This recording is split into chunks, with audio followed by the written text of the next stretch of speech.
2020 was quite a year. From widespread political unrest and riots to the death of beloved celebrities, it's not a year that will be looked back upon fondly for a variety of reasons.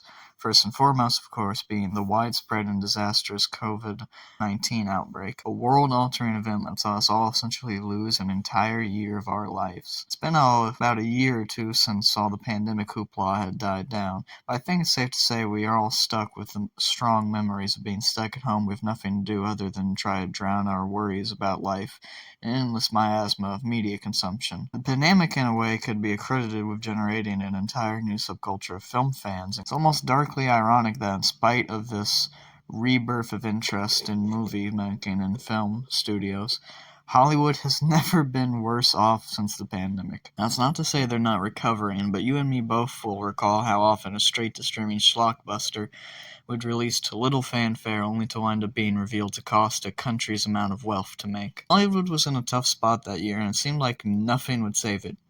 And then, like a modern-day Prometheus coming in a burst of pyrotechnics and robo-balls, arrives Micheal Bay to fund an incredibly shitty YA action novel thriller about COVID-23. Ladies and gentlemen, strap in for the asymptomatic story of Songbird. Now, I have two things I want to get out of the way. The first and foremost being that when I was researching this film, I read a lot of reviews of the picture, and all of them had one thing in common: intense vitriol and accredation directed towards Micheal Bay. Now, this may make sense to some of you. The director has long been a punching bag, undeservedly, of everybody from wannabe directors to snobby film critics to probably your grandma that caught 2 hours of Transformers 5 on TV one day. But here's the thing. Micheal Bay did not make this movie. This movie was directed by and written by Adam Mason, an independent horror movie director who works in typically lower-budget direct-to-video fare, such as 2006 Broken or, rather recently, I'm Just Fucking With You for Hulu. Micheal Bay only produced this film.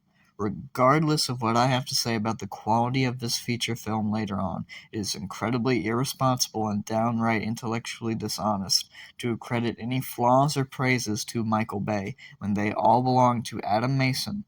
You wouldn't start calling Micheal Bay a genius for producing A Quiet Place, so do not start insulting him for producing Songbird. And especially give credit to the actual film's director and writer who worked very hard to make this movie during a year rife with so much stress and tension. And two, some people when talking about this movie seem to lambast it for not being very deep, i.e. not exploring COVID's effects on society with much nuance.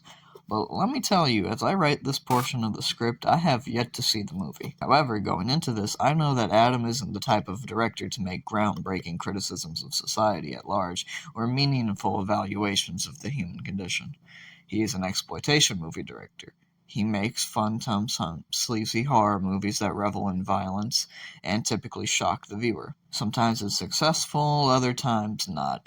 Pig is a really fucking shitty movie, but there's no way I can talk about it, so I'm going to review this movie for what it seeks to accomplish as an exploitation movie. In my opinion, a lot of critics do not meet genre films halfway, often criticizing them for not doing things they never set out to do in the first place. In the same way you wouldn't criticize Kramer vs. Kramer for not having enough focus on martial arts fistfights, you wouldn't criticize John Wick for not having enough courtroom drama sequences. I've got that out of the way. Let's begin. Songbird begins with logos, just like every other movie. Only these logos have news footage and amateur YouTube videos put over them telling us that soon after the pandemic started, things quickly got worse, with multiple mutations of the disease occurring and the Department of Sanitation essentially becoming an armed branch of the military responsible for gathering up all the COVID-infected peoples and putting them in quarantine camps. Afterwards, we meet Nico, a courier for the delivery service all the rich people use. Now that I don't go outside. Don't get why they have to use bikes, though, when motorcycles would clearly be faster and our protagonist owns one, but okay. What? Yeah, I got a delivery here. Yep. And tell Lester I want a new delivery guy next time. You just hate me because I'm immune and you're not. What did you say? I said don't forget to toast the apocalypse. Remember when I compared this to a crappy YA novel? But just replace your Divergence or Harry Potter house with COVID immunity. That's the youthful superpower of the day. We also meet Piper and her family, consisting of a sleazeball, an immunocompromised kid for easy drama, and a maid who lives with them. I don't really get where she's supposed to go since nobody is allowed outside. I guess she lives with them. Piper keeps herself rich by selling counterfeit immunity bands, the things guys like Nico need to not get immediately murder-shotted into oblivion. That guy who is in every movie ever is Nico's boss and is all on the scheme, by the way. But that's not important now. Nico calls his girlfriend who lives with her older aunt. Surely nothing bad will happen to this much older person in this movie about coronavirus, right? We also meet Big Guy and that one girl from Percy Jackson. Remember what I said about this being a YA novel movie? This is just a YA novel movie without the YA novel. Big Guy is a veteran, pilots drones to help out with that guy's courier business, and he's crushing pretty hard on this YouTuber who sings. It's a shame that she's in a weird relationship with Piper's husband. I mean, like a weird, kinky COVID fetish relationship. It is weird. This is a strange scene. I know it seems like I'm going through too much too quickly, but you have to understand how much of the first act of this movie consists of FaceTime phone calls and suddenly swapping between character to character to character, and how much it calls back into older stuff seen on these phone calls. Also, if anything, like most CinemaSins fans, you're probably watching my video so you don't have to watch the movie, so just shut up and listen. We also meet the best character in the movie, played by the always great Peter Stormare, who is also in league with Piper, because everybody has to be connected because phones and corona and the sanitation and yada. He's a corrupt sanitation official who likes being evil and stabbing people because he is evil. As you can probably tell, we're dealing with very nuanced characters, on par with that of Dickinson's finest novels.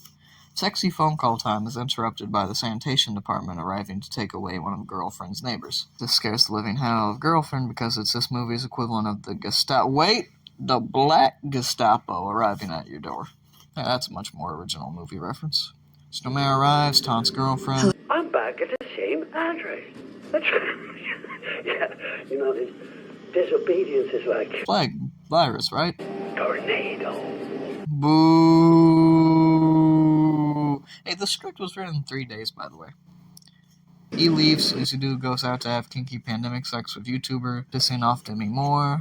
Hey, actually, this isn't a bad idea. Do you think if I slept with Bradley Whitford, my channel would take off too? Back at Girlfriend, her grandma is coughing. I'm going to cut to the chase, it's exactly what you think it is. AIDS! They try and suppress the symptoms, and in a pretty stupid fucking move, all things considered, she tests her grandma even though she knows the tests will immediately call the police to send her ass to the COVID camps. Nico realizes that the only way to save his girlfriend is to get counterfeit immunity bracelets like the one he has.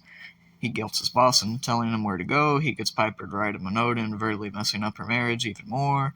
Personally, this may be the dumbest man alive, because how are you gonna bag Demi fucking Moore and still want somebody else? Like, what? Turns out Piper set him up to get killed by our man over here.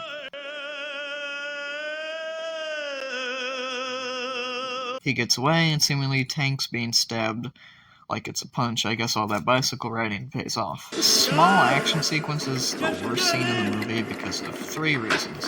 1, Deus Ex Machina. Some random bum shows up and saves Nico from the sanitation goons and helps him throughout the fight. 2, it's shot in a very dark location and our goons are clad in black, making it very hard to follow the action. 3, geography. This movie makes use of a lot of quick cuts to different angles. That works fine for the dialogue scenes, especially with the typical shifting of locations due to physical separation of all our leads because of the COVID quarantine. But here, where we have a lot of similarly dressed assailants in an enclosed space, you need to use longer takes and more wide shots to properly establish everything. Location spatially. Like this fridge that we don't see until the scene where an oncoming goon gets slammed into him. In a good movie like Rebel in the Bronx, we would have a scene where the fridge is in the shots establishing the location of the fight before the fridge inevitably becomes a tool in the fight. Because we just use a bunch of quick cuts, it makes everything too disconnected for us to be thrilled by the action taking place. It feels more like it just appears than it's ever actually there.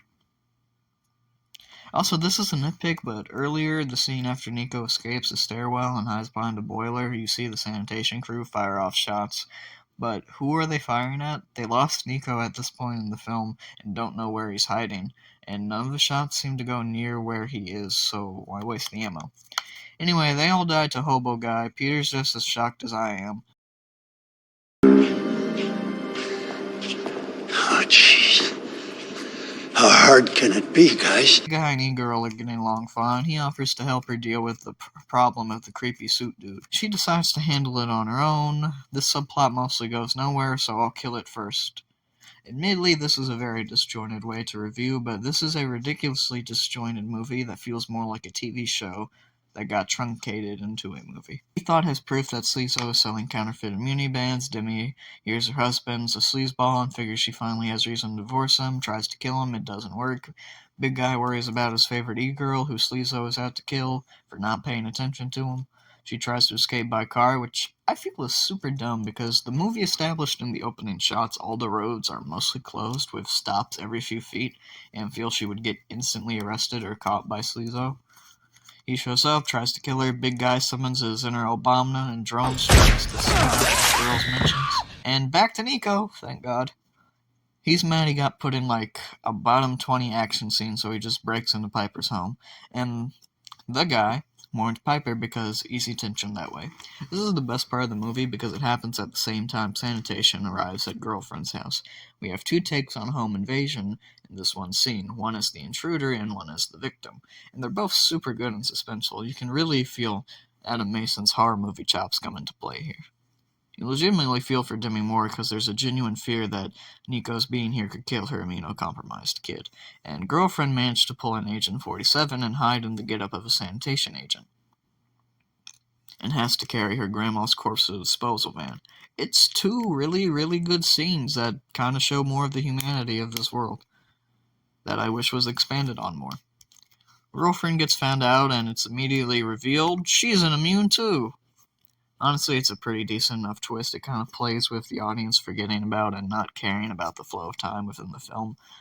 And it is logical, it makes sense. But he's petty, so it's off to the camps anyway, even though it really shouldn't do anything to her because she's immune, and they'll probably figure that out when she gets there, but oh well. While he waits to monologue to her boyfriend about the world and their gift, Nico says the worst one-liner ever. Now, I guess. It's nice to know there's something still out there that can kill you. Nico gets that guy to call Big Guy to use his drone to find the car. He slips the bracelet on her and saves her from the camps. Sappy emotional monologue. 3 years later, Big Guy and Ethod are together. Piper is famous from exposing her husband as evil. The guy is still the same, to be honest. Nothing much changed. And Piper's maid got to go home. What a strange inclusion. Oh, and our two lovebirds are in some other place breathing nice air. The movie was filmed in 17 days, and that sounds very hectic and quick, but director Adam Mason actually seemed to enjoy that aspect, and is in fact said to have filmed other films in a similar stretch of time and enjoying. The script was written in only 3 days by Adam Mason and his collaborator Simon Boyes, and consisted of a 10-page call to arms of story that, hey, we can still make a movie even with all the COVID restrictions. The idea of Songbird was that with COVID, director Adam Mason had a chance to go back to the basics, with the film intended to be mostly shot entirely on their phones between a group of actors they were all friends with.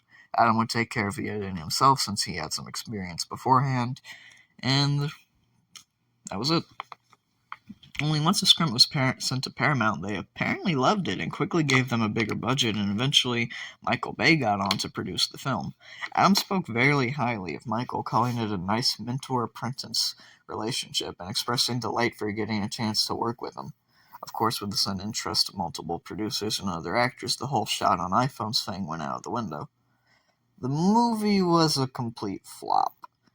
Critics trashed the movie for its poor writing and not fully exploring its pandemic premise, with some outright taking offense at exploiting the pandemic for what was deemed cheap entertainment.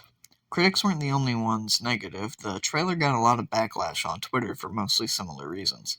On top of all that, it didn't perform very well due to being released direct to streaming.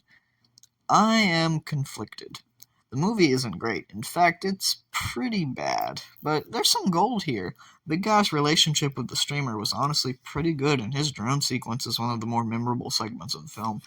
You can hear the real sadness in his voice as he tries to hold it together as he says all the military lines as he performs the drone strike. It's a great scene. Like, it's very well acted and has a lot of dramatic tension.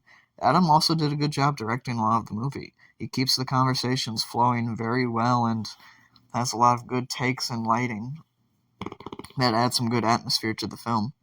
Adam Mason also directed Pig, a zero-budget exploitation movie that's not worth tracking down. But I bring it up because it's shot all in one take and is consistently well-framed and directed. It's a technical achievement for an indie production consisting of at most 5 to 6 people and most in a handheld camera. There's some pretty clever stuff going on, like tracking a camera behind a truck during a scene to allow for somebody to set up a practical effect and then quickly scamper out of the scene before the camera catches up. If Adam can do that with a movie that has no story like Pig, I think it would have been interesting seeing him direct a more romance thriller-heavy movie on a similar budget on an iPhone. I know that might sound like blasphemy to a lot of pure cinema lovers, but it would actually work because he's shown to be very skillful at directing a low-budget pure indie movie. Is Songbird a good movie? No, it's badly written, incredibly disjointed, and feels very corporate. Yet I would honestly recommend giving it a watch in light of the COVID pandemic. I feel like as the years go on, this movie may become somewhat important for how it was filmed during the pandemic in the same way that other bad movies are praised for being technical achievements of their time. All I got for today, y'all. Peace, y'all.